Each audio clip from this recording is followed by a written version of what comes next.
So hatutachukua muda wenu sana, tutapatia tu fursa dakika 10, tuwaita pita dakika 10. Tafadhali mtuambie tu ile changamoto mnapitia hapa kama mama mboga, kama mama hapa, kama watu wa hapa. Ndio hiyo mambo sasa itatusaidia kujua tutainua na vipi sasa.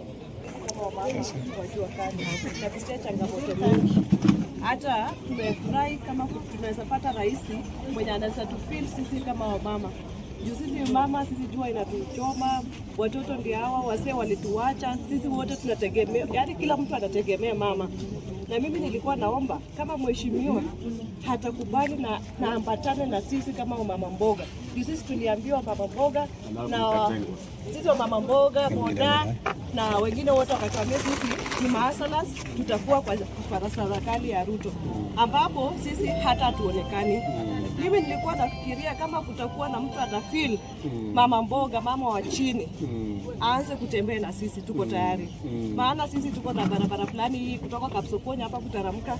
Hii barabara imewekwa ni kama kila mwaka siasa inakuja, ni kama inatumiwa hiyo barabara. Tutawatengenezea barabara ambapo mpaka saa hizi tunaumia. Hata mama akiwa mjamzito na labda hapa hospitali emergency hakuna. Kitambo afike labda hata mtoto ataokolewa. Sasa tulikuwa tunaomba kama kutakuwa na mheshimiwa ataanza na sisi kufeel mama mboga. Aanze na mama wa chini. Hata ili wakati anasonga at least tutakuwa tunafeel tuko na mtu mwenye anataka kusupport. Pili, na najua ile kitu inasumbua wazazi hapa. Watisha hatuwezi sema, lakini education. Unajua tumepromise education is so free. Okay. Na hii education tumerealize kumbe wanaume wale wako zaidi ya 40. We have produced a lot of maize when they are not buying. The maize we produce Must be purchased by the government. Hata ni gani? Hiyo ni bodi hiyo inatakana wafanyie kwa sababu kutoka hapa mpaka Kopsiro ni mbali.